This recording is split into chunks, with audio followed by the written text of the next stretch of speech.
Genesis chapter 32. And Jacob went on his way, and the angels of God met him.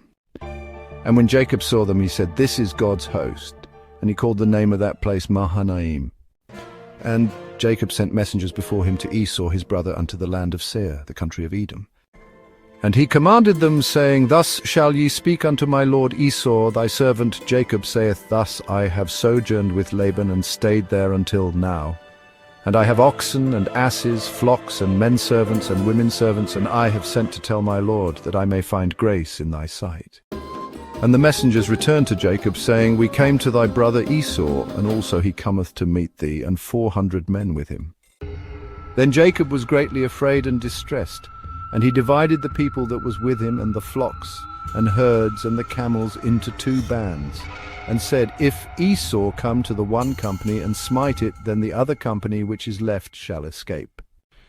And Jacob said, "O God of my father Abraham, and God of my father Isaac, the Lord, which saidst unto me, Return unto thy country and to thy kindred, and I will deal well with thee. I am not worthy of the least of all the mercies and of all the truth which thou hast showed unto thy servant. For with my staff I passed over this Jordan, and now I am become 2 bands. And thou saidst, I will surely do thee good, and make thy seed as the sand of the sea, which cannot be numbered for multitude."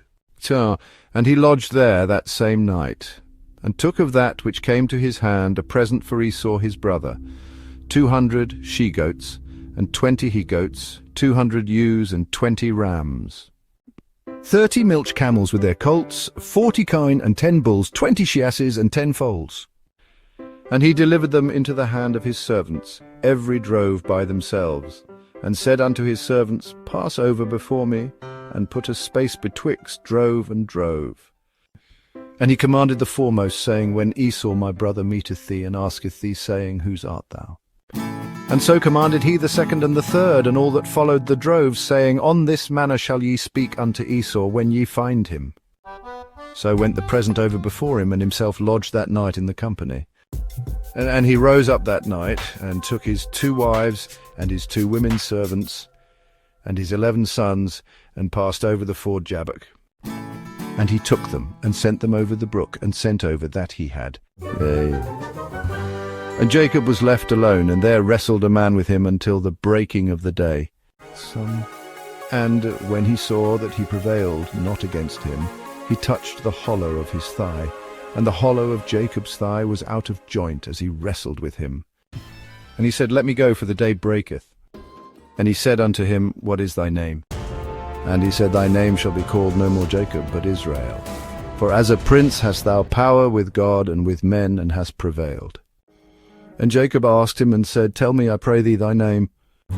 And Jacob called the name of the place Peniel, for I have seen God face to face, and my life is preserved. And as he passed over Peniel, the sun rose upon him, and he halted upon his thigh. Therefore the children of Israel eat not of the sinew which shrank, which is upon the hollow of the thigh, unto this day, because he touched the hollow of Jacob's thigh in the sinew that shrank. God bless you.